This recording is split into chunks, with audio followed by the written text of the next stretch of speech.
There are several books of the dead, and they all differ from one another. Ancient Egyptian religion, as profound and enticing as it was never completely unified. Depending upon when and where you were, Egyptian myths, magic, and even cultic rituals could vary drastically, and each aspect of the religion existed somewhat independently from each other. Now keep this variance in mind, because this is the primary complaint against Joseph Smith, that what he translated does not somehow match the one translation that all Egyptologists agree upon, which doesn't actually exist. This tends to happen to any religious community that lacks an authoritative body of scripture. Now remember that Joseph Smith translated this explanation of the discrepancies into the Book of Abraham when he explained the Pharaoh was a good man who wanted to help his people through the duat. He just didn't have an authority to maintain a proper way to do so.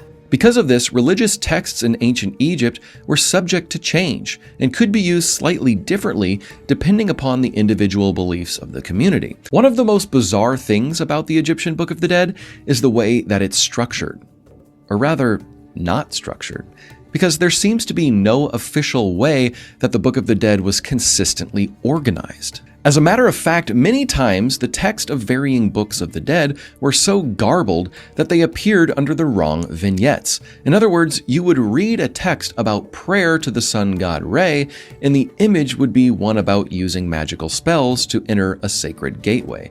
This means that the scribes copying the text were either bad at their job or didn't have much comprehension to begin with. Ironically, that's the major complaint about Joseph Smith's translation, that the words do not match the pictures at all. But apparently it's a style. One of the first acts of Atum, the creator god, was to create magic, personified in his eldest son named Heka. The ancient Egyptians had many words that could be translated as magic. However, the word Heka is the most common.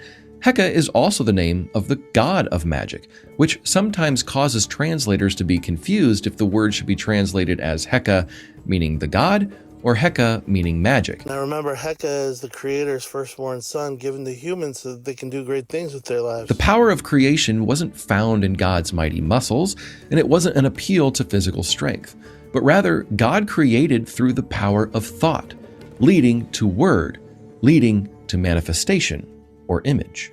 If this sounds familiar to you, it should, because the prologue of John's Gospel shares many of these same motifs found in the Greek word logos. Magic was the means by which humans were able to coerce the gods to force them to do what they wanted them to do.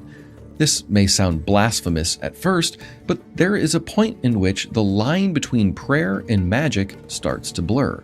Prayer can be viewed as the method by which a human pleads with the gods to change